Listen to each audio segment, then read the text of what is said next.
On this video, I'm going to show you the 3 ways to end a fight using the left hook. Welcome back to another video. My name's Chris McGarrihan, the founder of Brixton 81 Boxing. Today we're going to talk about the left hook, and specifically 3 ways, completely different angles, completely different setups on how to end a fight with the left hook. The left hook could be used in so many different creative ways. I personally think it's the most overlooked punch in all of boxing when it comes to ending a fight. So that's why it's important to master this technique. Now, with the left hook, before we get into the 3 ways to throw it, there's 2 things that make a left hook extremely dangerous. One is the technique, which we're going to get into in a second, because depending on, are you throwing a left hook to the body? That's one technique. Are you throwing it to the head? That's another technique. Are you throwing an overhand left hook? That's a completely different technique. So we'll get into that. But then number 2 is simply strength and conditioning, the power that you have in the ability to throw the left hook. Technique is one thing, but if your muscles, if the strength in your arm isn't developed in a very specific way, you're simply not going to have a lot of force, a lot of momentum, a lot of velocity behind that left hook. So we've got to work on that as well. That'll be closer to the end of the video. Now, before I get into the 3 ways to throw and end a fight with the left hook, make sure to, if you haven't already, subscribe to this channel, like this video, and at the end of the video, make sure to leave a comment in the comment section. Which of the 3 variations of the left hook stood out to you the most? Okay, so let's jump into it. Throwing the left hook. We're gonna start with number 1, a standard left hook to the head.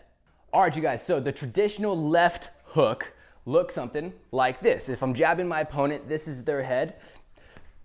Bah! Now, notice when I throw that left hook, first, I'm getting a ton of power on it.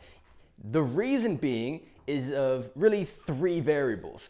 One is my positioning. I'm not throwing a left hook from, a jabbing distance. Why? Because first off, I can't really get a ton of bend on that elbow if I'm too far away. So I want to be in the perfect position. How do I do that? Well, I get my range with my jab, and what I'll do is I'll take a step in from my jabbing range. So my jabbing range is here, fully extending on that left arm. And if I throw a jab, boom, notice that front foot. I'm going to step in just a step. Boom. This is going to put me in a much better position, not too close in, but not too far out, to throw the left hook. So number 1 is positioning. Number 2 is hips. So I don't want to throw a left hook with my feet square, with my legs straight. No, I want my legs and my hips to be in a perfect position to get, 1, the most power on the hook, but then 2, be in a position that if that hook doesn't knock the opponent out, or let's say I miss, I'm at least in a better position to get out of the way, because boxing, again, hit without getting hit. So I start, number 1, I jab, I take my step in, I get in the right position, boom. I move my hips, so I twist all my momentum, all my weight to that left foot where I'm going to be throwing the hook. So notice my hips, boom. Now, time to throw that hook. So first off, in this position, I'm very, very safe. Yeah, you could maybe attack my body, but I can pivot away from you. In this position, you're not going to come over the top because I got my glove there to protect me. And I have all this real estate on you because I just snapped the jab. I've got a ton of real estate. I can go hook to the body and then hook to the head. I can even come up with the uppercut. My legs are bent so I can bob and weave and get out. But now when I throw the hook, this is the secret sauce. Have first your arm at a 90-degree angle. Boom, boom, straight like that. Turn it, and this is the perfect position for a left hook. So again, almost like you're flexing your bicep. Turn that fist down so your arm, your forearm, is parallel to the ground. A lot of people, they throw that traditional left hook and their arm is down here. You're not going to get a ton of force, and if you miss, you're extremely vulnerable. You're going to get hit, you're going to get countered, and you're probably the one going to get knocked out. If it's too high up, well, you leave a lot of real estate on your body to get exposed. But if it's like this, even if I miss, which you don't want to do this, but Freddie Roach, one of the most famous coaches in the world, even said, you don't want to fight dirty, but if I miss on that left hook, I still have my elbow coming across. If I throw that left hook Look at all of the leverage, all of the foundation as far as power goes that I have coming across the top. See, if I throw a left hook to the head and my arm is bent like this, I'm gonna really injure my shoulder, and I don't have a lot of power. Just throw that punch. I mean, it's a very awkward movement. Now, if you're throwing to the body, that's a different thing. But if you're throwing to the head, it's very, very dangerous. That's not a great punch. Lift that elbow up, almost like you're looking over the top of it like a sniper, and throw it from there. So again, throw my jab, step in, boom, get in position, twist my hips, boom, come over the top with that left hook, 90-degree angle, forearm looking over it. Again. Boom, boom, boom, boom, boom, boom. All right, left hook number 2, a left hook to the body. So on this next left hook, the left hook to the body, I love how Canelo Alvarez throws this punch. It's absolutely beautiful. His technique is impeccable. Now what he does, same concept with the traditional left hook to the head, except he's rotating his body. So again, get in the position of throwing the left hook to the head, but now tilt your body to the left, if you're orthodox. Wherever that hook is, tilt that way. Now notice, if you throw that exact same punch with your body tilted, where are you gonna land? You're not gonna land on the head, you're gonna land on the body. Exact same positioning. I'm gonna jab in. This time, because I'm going towards the body, I'm gonna take a little bit of a longer step in, right? So, step in with my jab. Boom. Now look where I am. I'm not head hunting right now, I'm body hunting. I'm trying to take his soul out of his entire body with that left hook.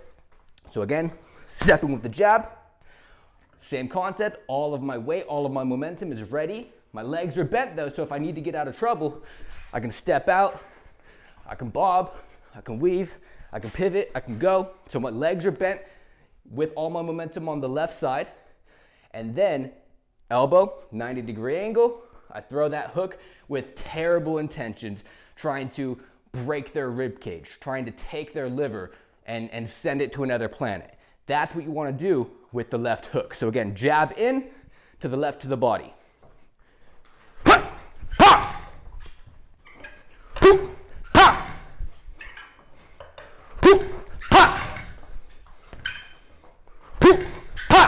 And last but certainly not least, left hook number 3, the overhand left hook on your opponent's chin. Hook. Now you're gonna see this predominantly with southpaw fighters, left-handed fighters, because it's like an overhand right. So same concept, elbows bent, not necessarily at a 90-degree angle, a little bit more, but elbows bent because that's what's gonna differentiate a straight down the pipe or the overhand. What makes the overhand so dangerous is that bent elbow. Make no mistake, the bad intentions, the reckless swinging of it as well, but the bend of the elbow is what's gonna give it a lot more power than a straight down the pipe. So let's even say I'm an orthodox fighter, I'm getting in the fight, I switch my positioning, and I wanna throw that overhand left hook. Bah! So elbow, not 90-degree bend, a little bit more.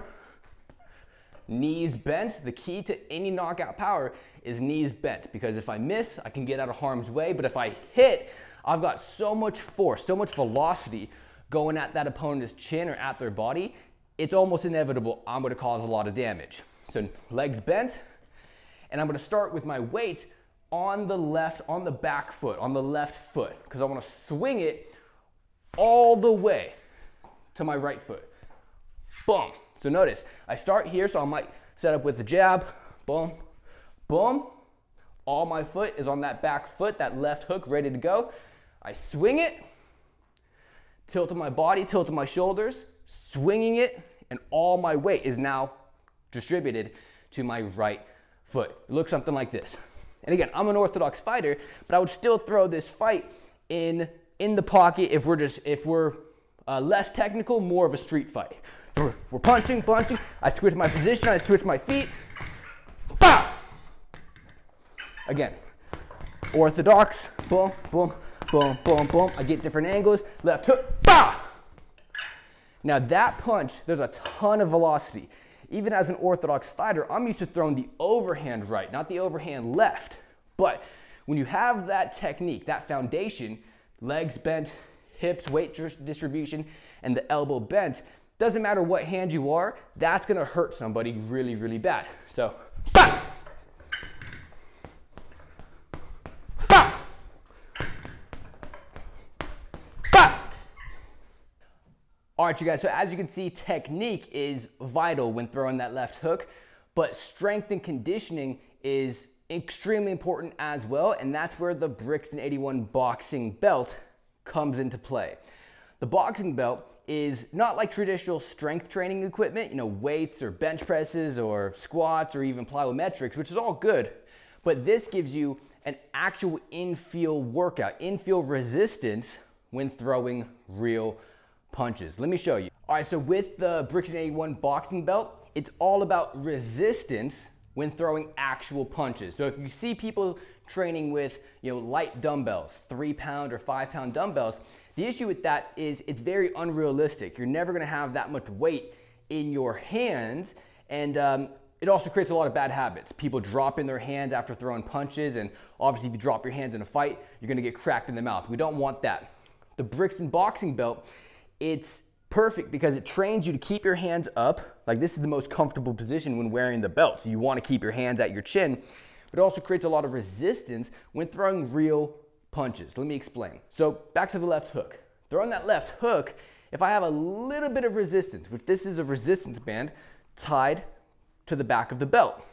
If I have a little bit of resistance on that left hook, I can feel a significant more strain on my shoulder. I can feel a significant amount of resistance.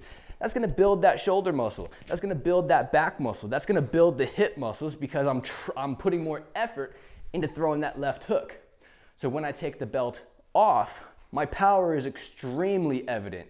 I can hit so much harder after shadow boxing for 3 minutes with this belt. Now, I'm using it for the left hook in this example. Boom, boom, boom, boom, throwing the overhand, boom, duck, boom, bob, boom, bob. But you could ultimately throw any punch. Straight punches, so I can set up with the left hook, step, boom, left hook to the head. Throw my left jab, boom, come into the left hook to the body. Bah, bah. Same thing, overhand, bah, bah. So with that resistance, you're just gonna get a lot stronger on all your punches. You're gonna build the punching muscles, so to speak, which as soon as you take this off,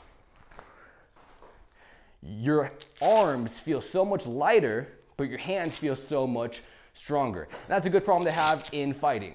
So now, take the equipment off. Bah. Now when I throw, I feel so much faster, and I feel like that punch is significantly stronger. So strength and conditioning, specifically with the Brixton 81 boxing belt, imperative in your training. All right, so there it is, the 3 ways to end a fight with the left hook. I hope you learned something from that. If so, comment below which of the 3 left hooks stood out to you the most. And in closing, thank you so much for watching. As always, my name's Chris McGarrihan Jr. If you haven't already, go to Brixton81.com, get some gear that's gonna help you stand out as a fighter.